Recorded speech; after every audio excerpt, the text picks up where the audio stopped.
आज पूरा विश्व हमें मदर ऑफ डेमोक्रेसी के रूप में सम्मान देता है।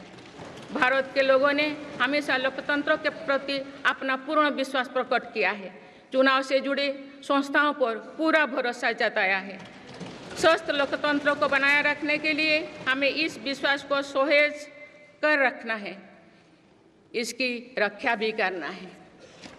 हमें याद रखना होगा, लोकतांत्रिक संस्थाओं और चुनावी प्रक्रिया पर लोगों के विश्वास को चोट पहुंचाना उसी डाल को काटना जैसे जिस पर हम सब बैठे हैं। हमारे लोकतंत्रों की विश्वसनीयता को ठेस पहुंचाने की हर कोशिश की सामूहिक आलोचना होना चाहिए। हम सभी को वो दौर याद है जो बैलेट पेपर छीन लिया जाता था, लूट लिया जाता था। मतदान प्रक्रिया को सुरक्षित बनाने के लिए ईवीएम को अपनाने का फैसला किया गया था। पिछले कई दशकों में ईवीएम में सुप्रीम कोर्ट से लेकर जनता की अदालत तो खार कसौटी को पार किया है। माननीय सदस्यगण, मैं आप सभी सदस्यों से अपनी कुछ और चिंताएं भी साझा करना चाहती हूँ। मैं चाहूँगी कि आप सभी इन विषयों पर चिंतन मनन करके इन विषयों पर ठोस और सकारात्मक परिणाम देश को दें। आज की संचार क्रांति के युग है में विघटनकारी ताकतें लोकतंत्र को कमजोर करने और समाज में दरार डालने की साजिश रच रहे हैं। ये ताकतें देश के भीतर भी है और देश के बाहर भी संचालित हो रहे हैं। इसके द्वारा अफवाह फैलाने का, जनता को भ्रम में डालने का, मिस इन्फॉर्मेशन का सहारा लिया जा रहा है। इस स्थिति को ऐसे ही बेरोक-टोक नहीं चलने दिया जा सकता है। आज के समय में टेक्नोलॉजी हर दिन और उन्नत हो रही है। ऐसे में मानवता के विरुद्ध इनका गलत उपयोग बहुत घातक है। भारत ने विश्व मंच पर भी इन चिंताओं को प्रकट किया है और एक ग्लोबल फ्रेमवर्क की वकालत की है। हम सभी का दायित्व है कि इन प्रवृत्ति को रोकें, इस चुनौती से निपटने के लिए नए रास्ते खोजें। माननीय सदस्यगण, 21वीं सदी के इस तीसरे दशक में आज ग्लोबल ऑर्डर एक नया शक्ल ले रहा है। मेरी सरकार के प्रयासों से आज भारत विश्व बंधु के रूप में दुनिया को नया भरोसा दे रही है। मानव केंद्रित अप्रोच रखने की वजह से भारत आज किसी भी संकट के समय फास्ट रेस्पॉन्डर और ग्लोबल साउथ की बुलंद आवाज़ बना है।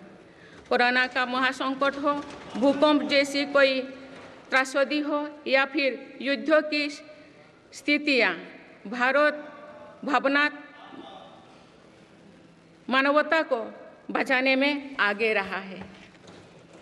भारत को देखने का विश्व का नज़रिया कैसे बदला है, ये इटाली में हुई G7 समिट में भी हम सभी ने अनुभव किया है।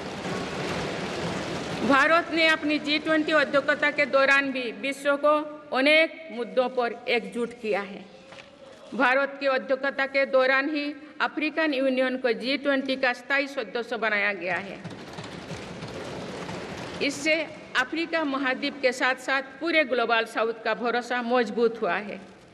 नेबरहुड फर्स्ट पॉलिसी में चलते हुए भारत ने पड़ोसी देशों के साथ अपने रिश्तों को मजबूत किया है। 7 पड़ोसी देशों के नेताओं का 9 जून को केंद्रीय मंत्रिपरिषद के शपथ ग्रहण समारोह में भाग लेना मेरी सरकार की इस प्राथमिकता दर्शाते हैं। भारत सबका साथ सबका विकास की भावना के साथ इंडो पैसिफिक क्षेत्रों के देश के साथ भी सहयोग बढ़ा रही है। पूर्वी एशिया हो या फिर मिडिल ईस्ट और यूरोप, मेरी सरकार कनेक्टिविटी पर बहुल बल दे रही है। भारत के विजन ने ही India Middle East Europe economic corridor को आकार देना शुरू किया है। ये कॉरिडोर 21वीं सदी के सबसे बड़ी गेम चेंजर में एक सिद्ध होगा। माननीय सदस्यगण, आने वाला कुछ महीने में भारत एक गणतंत्र के रूप में 75वें वर्ष पूरी करने जा रहे हैं। भारत का संविधान बीती दशकों में हर कसौटी पर खरा उतरा है। जब संविधान बन रहा था तो भी दुनिया में ऐसे ताकतें थे जो भारत के असफल होने की कामना कर रही थी। देश में संविधान लागू होने के बाद भी संविधान पर अनेक बार हमले हुए हैं। आज 27 जून है। 25 जून 1975 को लागू हुआ आपातकाल संविधान पर सीधे हमले का सबसे बड़ा और काला अध्याय था।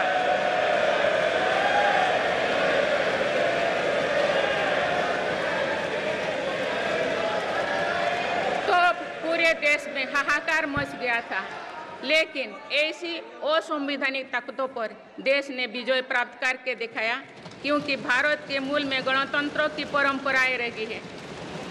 मेरी सरकार भी भारत के संविधान को सिर्फ राजकाज का माध्यम भर नहीं मानती, बल्कि हमारा संविधान जन चेतना का हिस्सा हो, इसके लिए हम प्रयास कर रहे हैं। इसी ध्येय के साथ मेरी सरकार ने 26 नवंबर को संविधान दिवस के रूप में मानना शुरू किया है। आप भारत के उस भूभाग हमारे जम्मू कश्मीर में भी संविधान पूरी तरह लागू हो गया है, जहां आर्टिकल 370 की वजह से स्थितियां कुछ और थी। माननीय सदस्यगण, राष्ट्र की उपलब्धियों के निर्धारण इस बात से होता है कि हम अपने दायित्वों का निर्वहन कितनी निष्ठा से कर रहे हैं। 18 लोकसभा में कई नए सदस्य पहली बार संसदीय प्रणाली का हिस्सा बने हैं। पुराने सदस्य भी नए उत्साह के साथ आए हैं। आप सभी जानते हैं कि आज का समय हर प्रकार से भारत के लिए बहुत अनुकूल है।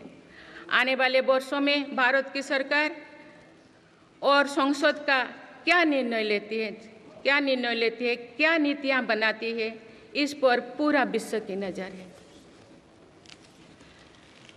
इस अनुकूल समय का अधिक से अधिक लाभ देश को मिले, ये दायित्व सरकार के साथ साथ संसद के हर सदस्यों का भी होना चाहिए।